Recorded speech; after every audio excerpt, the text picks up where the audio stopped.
One, two, three, four.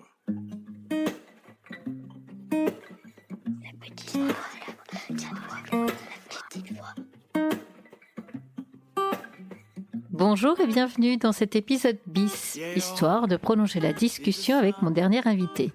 Quitte à passer un moment avec des thérapeutes en les interrogeant sur leur parcours et leur métier, autant en profiter pour leur demander aussi des conseils pratiques.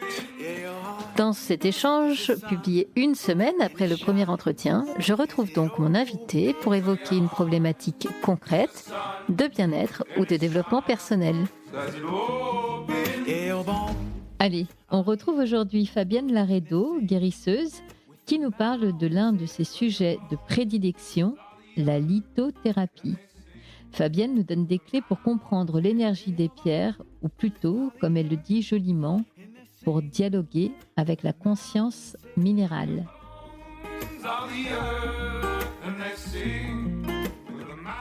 Bonjour Fabienne. Bonjour Evelyne. Eh bien, bienvenue à Merci. nouveau dans La Petite Voix. On se retrouve une semaine après cet épisode hyper intéressant. Tu nous as parlé de ton parcours et puis de comment tu vis ton rôle de guérisseuse et de messagère. Et dans cet épisode-là, moi j'aime bien qu'on donne des conseils concrets. Et toi, tu as vraiment un sujet, ton dada, Ouais, ma passion. ta passion, c'est la lithothérapie. Et en plus, on a une approche qui est assez différente de ce qu'on entend d'habitude. Donc, on va refaire le b.a.-ba. C'est quoi la lithothérapie? Et puis après, tu nous expliques comment c'est pour toi. Oui, merci. Je suis même pas sûre que j'utiliserai le mot lithothérapie, mais c'est effectivement le mot qui est convenable aujourd'hui, c'est-à-dire la thérapie par les pierres. En fait, moi, je parle de conscience minérale, de dialoguer avec la conscience minérale. Je pense que on est complètement débutant, complètement junior dans notre approche avec les pierres. Et puis, on est dans un espèce de brouhaha spirituel, culturel, où on s'y perd. Il y a des tas de bouquins qui sortent sur le sujet. On ne sait plus quelles sont les vertus supposées des pierres. Lorsqu'on va voir un lithothérapeute ou une boutique de pierres, on a tendance à faire confiance à la personne. On dit par exemple, j'ai tel besoin, et on va nous dire, c'est telle pierre qu'il te faut. Hein, ça, c'est très très présent dans nos sociétés, d'attendre le conseil, d'attendre qu'on nous dise c'est quoi qu'il faut prendre, un peu comme si on prenait un médicament. Oui, c'est Voilà, ça. prends Oui, la c'est la petite pierre machin. magique. Ouais, la pierre magique. Elle va te guérir, elle va machin, t'as besoin Trouve-moi de mon ça. prochain mec. Hop, donne-moi la pierre d'amour et voilà. Donne-moi confiance en moi, permets-moi Oui. de ceci, cela. Et ensuite, on acquiert une pierre. Alors, comme on est grand consommateur, on achète des pierres, des bracelets. Après, on ne sait pas quoi en faire, on ne sait pas comment les entretenir, c'est trop compliqué, blablabla. Bref. Donc, il y a besoin de clarifier la relation avec la pierre. Et pour cela, il y a besoin d'un profond respect. Pour moi, c'est la base. Dans toute thérapie, c'est un profond respect pour le cadeau de la terre. C'est un cadeau de la terre, la pierre. C'est pas arrivé du jour au lendemain. C'est-à-dire, pour tenir la pierre dans vos mains, il a fallu qu'elle soit en gestation pendant des millions d'années, nourrie, abreuvée par les courants telluriques, donc nourrie au sein de la terre-mère, qu'elle soit ensuite extraite de manière souterraine dans des carrières, façonnée, taillée, polie, transportée, arrivée dans un magasin. Donc, l'information originale, c'est-à-dire ce que j'appelle la signature vibratoire de la pierre, à l'origine, a été transformée par les diverses manipulations. Donc, elle a perdu déjà sa force, sa vibration. Donc, la première chose, quand on achète une pierre, déjà se poser la question, est-ce que j'en ai besoin? Et ensuite, c'est de faire le Ho'oponopono, de demander pardon à la pierre pour toutes les mémoires. Ça peut paraître bizarre, hein, mais on demande bien pardon à un animal ou à un autre être humain. Donc, remercier la pierre et lui demander pardon. Pardon pour toutes les mémoires d'extraction. Ça revient à faire briller son argenterie. C'est je redonne le pouvoir à la pierre, sa vibration originelle. Donc, je reconnais que c'est un cadeau de la terre. Je la remercie pour cela.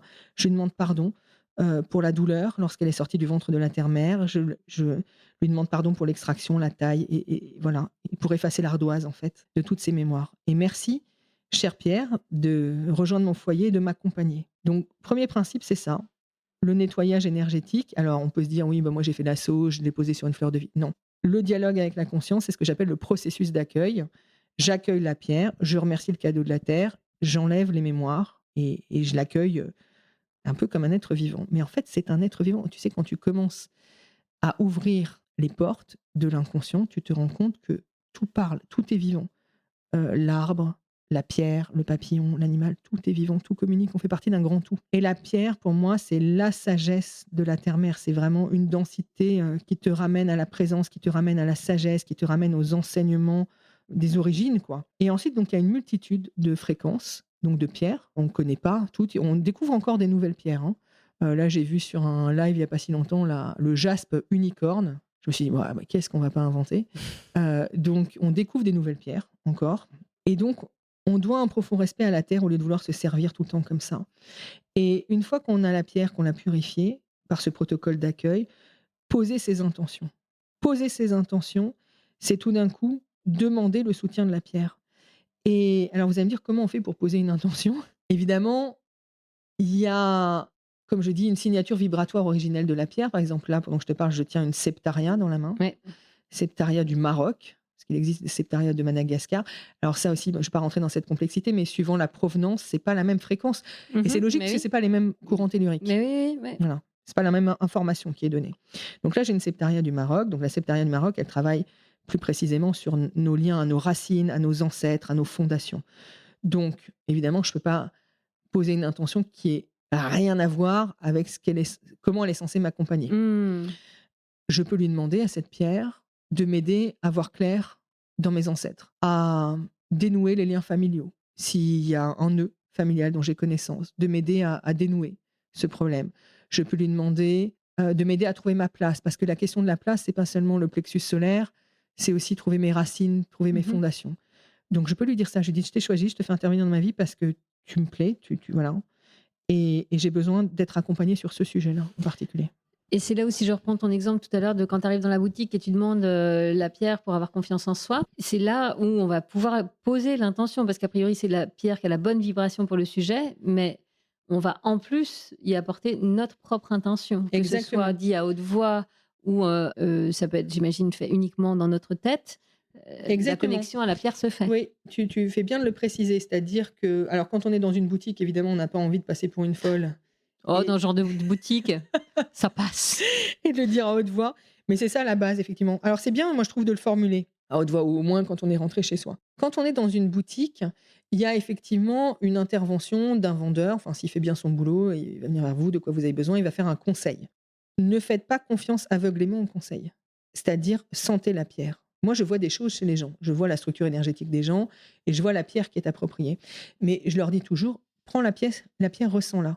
Parce que peut-être qu'elle ne va pas te convenir. Peut-être qu'elle va forcer un peu la porte. Et d'ailleurs, récemment, c'est marrant, j'ai une personne qui m'a... Alors, bon, je réponds quand c'est des clientes et voilà, parce que je ne peux pas répondre à toutes les demandes non plus, voilà, notamment sur messages privés sur Instagram ou quoi. Mais une personne, elle achète un Larimar. Elle ne me l'achète pas à moi. Elle me pose la question. Le Larimar est censé travailler sur une fluidité de la communication, sur la gorge, mais depuis que je l'ai, j'ai super peur, je suis super en colère, je me sens pas bien. Donc sa première idée, c'est est-ce que la pierre est polluée ou est-ce que la pierre est maléfique ou est-ce que... Voilà. Je lui dis non, la pierre n'est pas maléfique, mais c'est intéressant que tu le crois. La pierre est porteuse d'une information vibratoire. Par contre, ce que tu as fait, c'est que tu as remis ton pouvoir, tu as pris la pierre pour ses vertus supposées, mais que tu n'as pas créé le dialogue.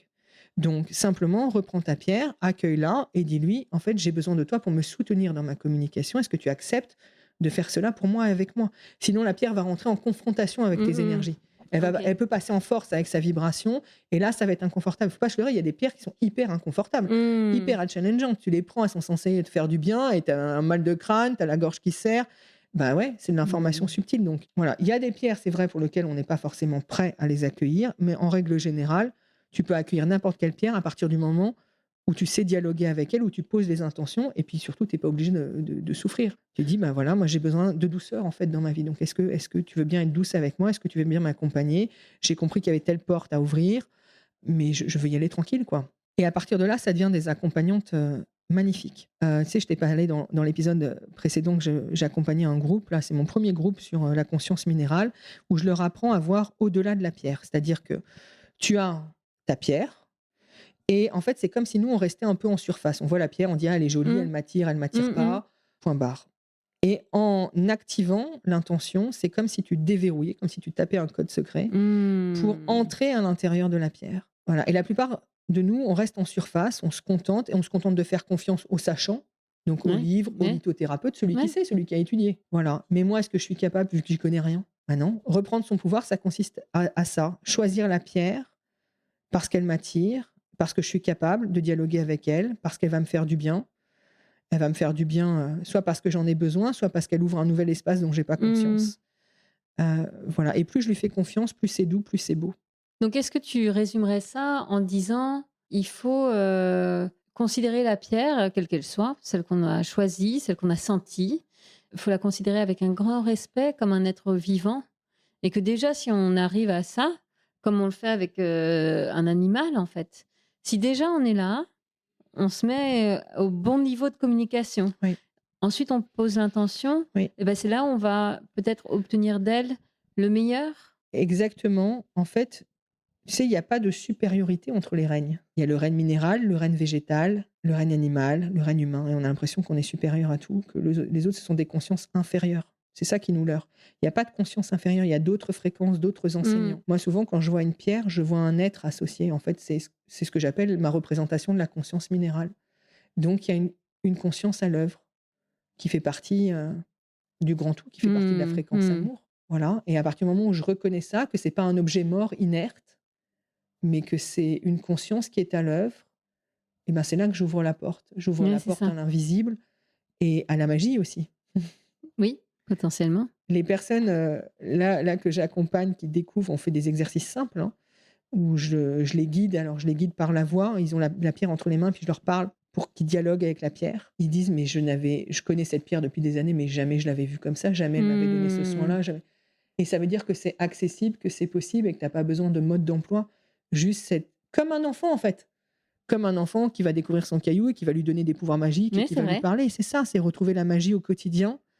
Et c'est de la magie engrammée, c'est de la magie en boîte de la pierre. Chouette. Voilà. Retrouvez votre magie. Ça donne envie d'essayer. Ouais. Merci Fabienne. Merci. Voilà, La Petite Voix, le podcast, c'est fini pour aujourd'hui. Si vous avez aimé cet épisode, parlez-en autour de vous.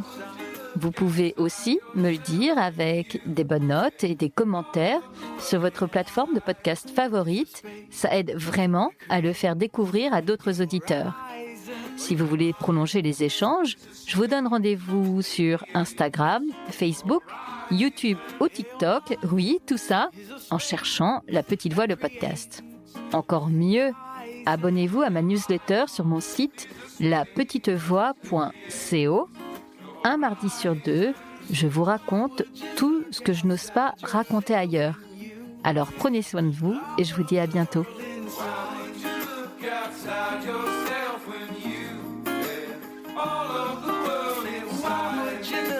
Outside yourself when you have all of the world inside. Why would you look outside yourself?